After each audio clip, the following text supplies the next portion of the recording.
Oi, gente, bom dia, boa tarde ou boa noite, dependendo do horário em que vocês estiverem vendo esse vídeo.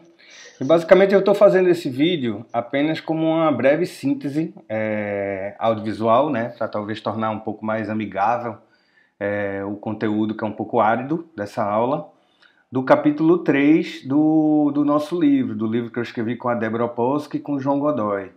Né? O capítulo 3 desse livro, que fui eu, na verdade, que escrevi, ele tenta traçar uma espécie de cronologia histórica, contando um pouco da história do pensamento sobre o som no cinema, né? Do surgimento das principais teorias que tentam analisar o uso do som no cinema. E, para ser rápido, para iniciar rapidamente esse trabalho, eu preciso dizer que os primeiros textos que discutiam a respeito do som no cinema, eles surgiram justamente no momento em que o cinema se tornou audiovisual. Ou seja, a partir de 1927, como a gente já sabe, porque a gente já estudou a história do som no cinema, os filmes passaram a incluir uma trilha sonora pré-gravada, né, contendo basicamente três elementos, né, a voz, através dos diálogos, a música, gravada normalmente por uma orquestra, no estilo neorromântico, e alguns efeitos sonoros, principalmente obtidos através do Foley, que é uma espécie de dublagem dos pequenos ruídos do cotidiano, que foi uma técnica que apareceu justamente nesse período aí, entre 1929 e 1930, nos Estados Unidos, a partir do trabalho de um técnico dos estúdios Universal chamado Jack Foley. Por isso que essa atividade tem esse nome, né? Herdou dele o nome. Mas o primeiro texto, efetivamente, que se debruçou a respeito do som no cinema, e que tratou disso de uma maneira mais teórica, mais conceitual, foi um texto escrito a seis mãos, curto, na verdade, e que veio da Rússia, né? Foi escrito por Sergei Eisenstein, o Vsevolod Pudovkin e o Alexandrov. Esses três autores aí, eles discutiram a partir de um debate que já existia na época entre os realizadores, entre os diretores, qual seria o papel do som dentro do filme falado, né? Porque nos Estados Unidos, quando o som sincronizado apareceu nos filmes, esses filmes eles ganharam rapidamente um nome, um apelido. Eram chamados de talkies. E esse apelido, na verdade, ele é muito importante para a gente entender a ênfase que era dada a alguns sons dentro da abordagem dessa época. Né? Talkies, como vocês devem saber, em português, uma tradução literal para isso seria filmes falados.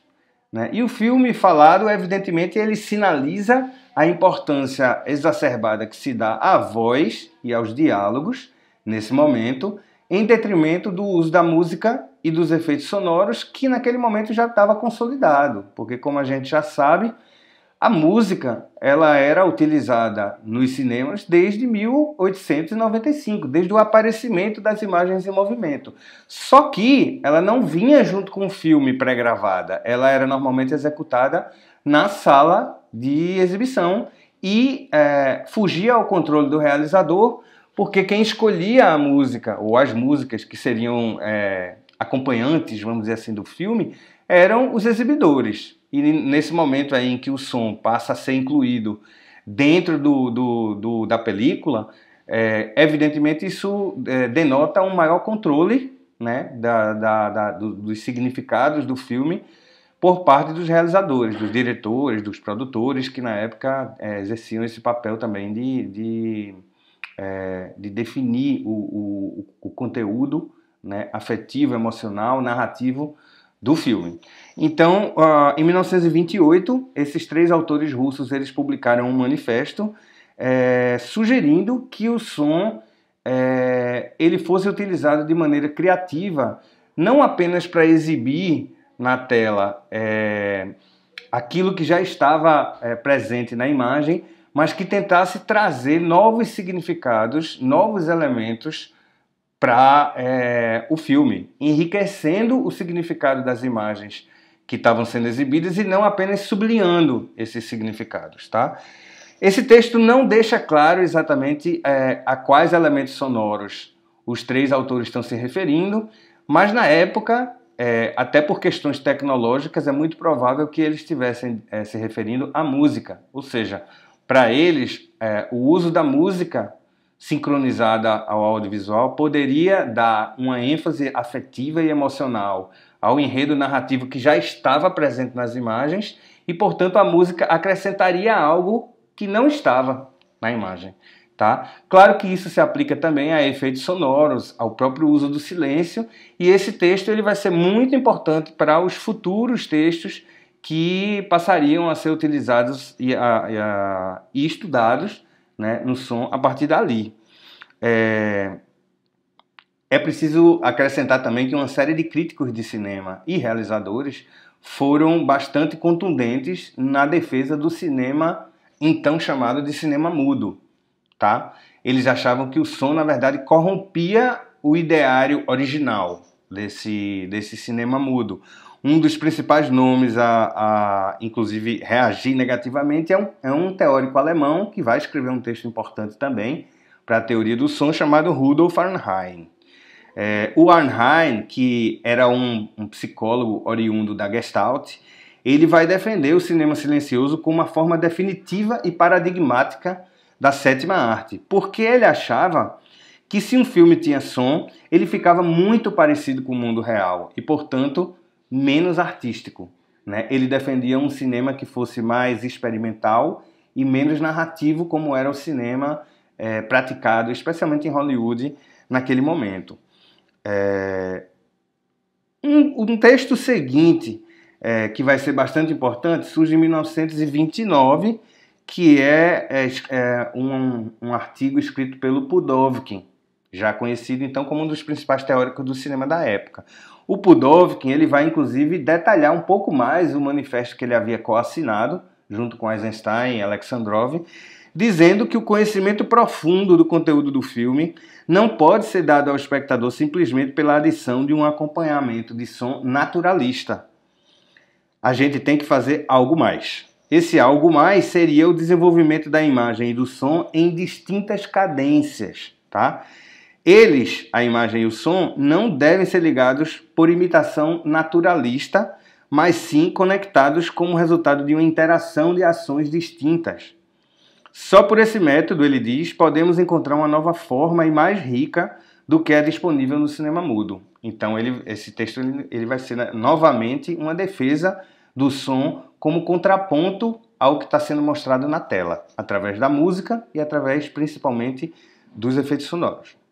Essa argumentação, inclusive, ela vai ser muito importante num texto também fundamental para os estudos do som, escrito por um brasileiro, pelo Alberto Cavalcante, que tinha muito prestígio naquela época. Ele trabalhava e era radicado na Inglaterra, fez documentários muito importantes para a história do cinema, e para ele, para Alberto Cavalcante, o cinema não devia se limitar a reproduzir a realidade, embora também não devesse se afastar demasiado dela. Né? Para ele, deveria haver algum meio termo entre essas duas coisas. Agora, ele defendia que o som devia ser utilizado de maneira expressiva, ou seja, para adicionar ao filme um conteúdo emocional mais preciso e que fosse além daquilo que meramente aparecia na imagem. Tá? O Béla Balázs, teórico húngaro, que se tornou depois um grande especialista, o primeiro grande especialista a escrever sobre o close-up, também vai abordar o som, basicamente se filiando à corrente dos críticos do cinema sonoro, só que o Balázs, ao contrário de muitos outros, ele vai rapidamente abandonar essa posição e encontrar uma abordagem um pouco mais original. Ele vai escrever um ensaio em 1945, ressaltando que o som tinha possibilidades expressivas que acrescentavam algo novo, não necessariamente presente à imagem. Tá? Ele defendia muito o som assincrônico, ou seja, um som que não fosse em sincronia com aquele movimento que a gente via na tela. E, especialmente, conferia uma importância aos sons fora do quadro para a construção do universo mais rico, né? Um universo diegético mais rico. Para o Béla Balais, o uso de sons oriundo de elementos visuais que não estivessem apresentados na tela ampliava o universo diegético para o espectador, ou seja, sugeria para o espectador a existência de um mundo que fosse além da tela, que existia em 360 graus e não apenas naquela janela de exibição. Essa abordagem ela vai ser reforçada, inclusive, pelo texto talvez mais denso e mais bem escrito dessa época, que é um texto do Siegfried, desculpem, Kracauer. O Kracauer, ele vai basicamente dizer que os teóricos e cineastas que se opunham ao som sincrônico não estavam realmente recusando a presença sonora no cinema, mas reagindo contra o predomínio massivo dos diálogos na trilha sonora dos filmes, que era algo que estava sendo feito em Hollywood e em outras cinematografias naquele momento, né? Década de 40, final da década de 40. O ensaio do Kracauer vai se tornar extremamente influente, porque o Kracauer vai sugerir algumas táticas para que o som fosse utilizado de maneira criativa e original. Por exemplo, ele sugeria retirar a ênfase dos diálogos por meio de táticas de encenação. Ele sugeria que a casualidade da fala fosse mais utilizada, ou seja, que os personagens falassem mais sobre assuntos que não tinham interesse direto para a trama, tornando o filme assim, vamos dizer, menos estruturado rigidamente em cima de termos narrativos, mas tornando-o mais próximo da maneira como a gente fala na vida real. Ele dizia também que aspectos não semânticos do discurso, especialmente a questão da acústica da voz, da reverberação, das reflexões sonoras e dos ambientes sonoros nos quais os personagens transitavam, isso aí devia ser ressaltado de forma mais ampla nos filmes. É bem influente esse texto. Na década de 60 vai aparecer o texto do Noel Burt. Na verdade, é um capítulo de um livro de orientação marxista, escrito pelo Noel Burt, e ele vai escrever um capítulo específico sobre som, tentando dividir, né, o som em uma espécie de binarismo marxista, no qual ele vai sugerir, mais uma vez, que o som fora de quadro é o elemento sonoro mais importante que um cineasta pode manipular para ajudar a plateia a ampliar, mais uma vez, o universo diegético habitado pelos personagens. Na década de 70, aí a gente vai ter a primeira geração de teóricos que vai pensar especificamente sobre som, tá? E vai também surgir uma primeira ideia de taxonomia dos sons, ou seja, uma divisão por categorias dos sons possíveis. Essa primeira sugestão, digamos assim, taxonômica vai vir da Claudia Gordman, uma das primeiras teóricas do som que vai aparecer, uma especialista em literatura comparada, que vai essencialmente tentar dividir os sons em 3 categorias. Os sons diegéticos, que são aqueles sons oriundos do universo ficcional apresentado na tela, ou seja, os personagens podem ouvi-los, são, por exemplo, os diálogos e os efeitos sonoros. E a segunda categoria seriam os sons não diegéticos, aqueles que os personagens não ouvem, mas a plateia ouve, por exemplo, a música, tá? Apresentada nos filmes. E existiria uma categoria intermediária, que ela vai chamar de metadiegético. Né? Os sons metadiegéticos seriam aqueles oriundos da subjetividade dos personagens, coisas que, por exemplo, os personagens estão pensando. Né? No mundo diegético, isso não seria nem sequer som, o pensamento não se traduz em som, mas para efeito da linguagem cinematográfica, sim. Então o metadiegético seria um som não presente no universo diegético enquanto som, mas presente de outras maneiras. Tá? O David Bordor e a Kristin Thompson também vão se debruçar sobre o som num capítulo do famoso livro que no Brasil saiu intitulado como A Arte do Cinema, e eles vão dizer que o som é muito importante ao contrário do que pode parecer, porque ele induz no espectador uma determinada leitura das imagens. É famoso o exemplo que eles usam no livro para demonstrar isso, pegando uma cena do filme Carta da Sibéria, um filme do Chris Marquet, francês, de 1957, e exibindo uma cena desse filme com 3 diferentes narrações, né? E uma das narrações ela apresenta um cenário alegre, na segunda narração um cenário sombrio e na terceira narração um cenário intermediário aí entre essas coisas, um pouco puxado para a ironia. Então eles vão dizer, olha, aqui a gente tem um exemplo clássico, é a mesma coleção de imagens cuja leitura feita pelo espectador é diferente porque a narração é distinta. Então o som influencia na maneira como a gente enxerga as imagens. Esse pensamento é muito importante e vai ecoar bastante na obra do, talvez, principal teórico do som existente hoje no mundo, que é um francês, o Michel Chion.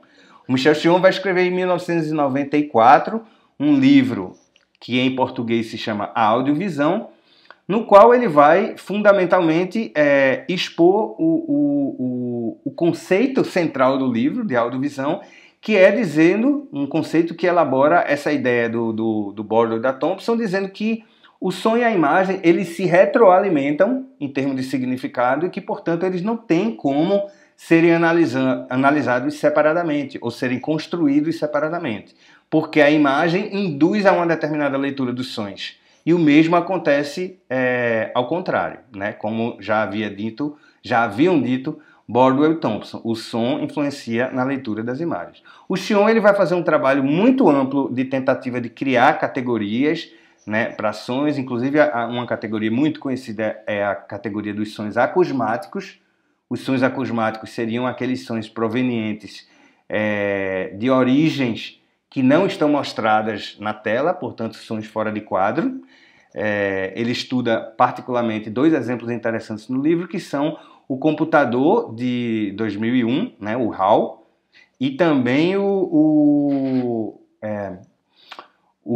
a mãe, a personagem da mãe no filme Psicose, que é um filme que vai utilizar o som, aliás, de uma maneira extremamente criativa. A gente pode pensar na cena do chuveiro, por exemplo, uma das cenas mais famosas da história do cinema, como uma cena que introduz habilmente os dois principais tipos de som dessa taxonomia aí. A gente tem, por exemplo, o som da água caindo do chuveiro e os gritos da atriz Jeanette Leigh, mas tem também os violinos compostos pelo Bernard Herrmann, né? Então a gente tem uma mistura de sons diegéticos e não diegéticos para construir a trilha sonora como um todo e criar no espectador uma sensação de aflição, né, de terror, de horror, se a gente quiser. Sempre lembrando que se a gente sonorizasse, por exemplo, essa cena com um ragtime ou uma música irônica, cômica, essa cena não seria lida pelo espectador como uma cena violenta e agressiva, mas talvez como uma cena cômica, tá? Então isso é extremamente importante. Ainda é importante falar sobre a Claudia Gordman, porque a Claudia Gordman, na sua tese de doutorado, que vai ser publicada em 1987, ela vai defender uma teoria que ficou muito popular e continua muito popular, e que é a da invisibilidade da música no cinema clássico. Para Claudia Gordman, a música do cinema clássico ela é feita com tanta sincronia em relação à trilha de imagens que ela passa despercebida ao espectador, embora cause nele sentimentos e sinalizações de afetos que induzem a uma leitura, a uma determinada leitura das imagens. Mas faz isso, a música, sem que o espectador tenha uma noção evidente e clara a esse respeito. Claro, essa tese da Claudia Gordman, apesar de influente, ela recebeu críticas mais adiante de pesquisadores como Jeff Smith, por exemplo, que vai dizer que o fato da música estar ali não significa que ela passa totalmente despercebida ao espectador, mas que o espectador acompanha aquela música numa espécie de estado de semiconsciência, né? A própria Claudia Gordman, mais adiante, ela vai revisar sua tese dizendo que a tese ela se aplica especificamente ao cinema clássico de Hollywood e que no cinema contemporâneo, especialmente a partir dos anos 90 e do surgimento de diretores como Quentin Tarantino, a música ela vai ser feita e colocada no filme, sim, para ser escutada pelo espectador, porque ela é identificada como uma marca autoral, tá? Do realizador, do diretor do filme. Claro que muitos outros realizadores eles vão utilizar a música dessa forma, inclusive o Christopher Nolan, o Guy Ritchie e muitos outros que a gente pode pensar aqui, o Alfonso Cuarón e por aí vai. No Brasil, eu queria terminar dizendo um pouco isso. Os estúdios de som eles começaram a se popularizar no final dos anos 90. Tá? Nos anos 2000 eram muito poucos os pesquisadores que trabalhavam com som, principalmente o Ney Carrasco, na Unicamp, que trabalhava com o cinema brasileiro dos anos 80, Fernando Moraes da Costa, professor da UF, Federal Fluminense, que vai trabalhar sobre o uso do silêncio e da voz nos filmes, e a Suzana Heck Miranda, professora da Universidade Federal de São Carlos, que vai tratar inicialmente de uma abordagem conceitual sobre a música, mas logo depois vai migrar também para uma abordagem um pouco mais historiográfica, tentando contribuir para identificar e contar a história dos pioneiros do som no cinema brasileiro, né? Nos tempos dos estúdios Atlântida, na década de 40, na própria década de 30, quando surge um ciclo de produção chamado ciclo de filmes de carnaval, né? A música nesses filmes é muito importante, a Suzana vai se debruçar um pouco sobre isso. E mais recentemente a gente vai ter uma explosão de estudos na área de som, inclusive com a criação de um fórum que até hoje continua a ser o fórum principal de encontro e de troca, né, acadêmica dos pesquisadores que trabalham com som, que é o Seminário de Estudos do Som da Socine. Esse seminário vai surgir em 2009 e vai revelar muitos novos pesquisadores, como Guilherme Maia, da UFBA, como a Luísa Alvim, que está vinculada ao UFRJ, embora não seja professora lá, especialista em cinema dos anos 60, europeu. O Guilherme Maia trabalha fundamentalmente com o cinema latino-americano e os documentários. Vai revelar, entre outras pessoas, eu não posso deixar de me incluir nesse grupo aí. A minha instância de trabalho é principalmente a interseção entre som e gênero cinematográfico, especificamente o horror, mas dando uma ênfase especial a questões sonoras relacionadas à imersão e ao realismo. Essa é a pesquisa que eu realizo.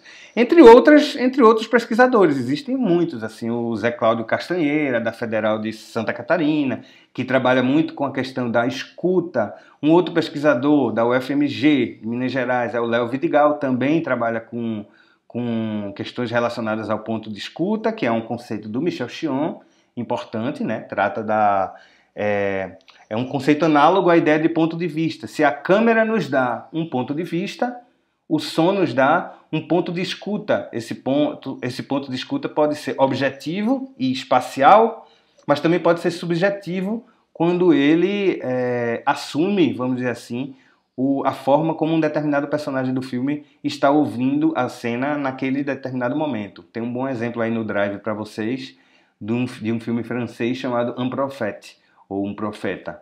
Tá? Eu sugiro dar uma olhada.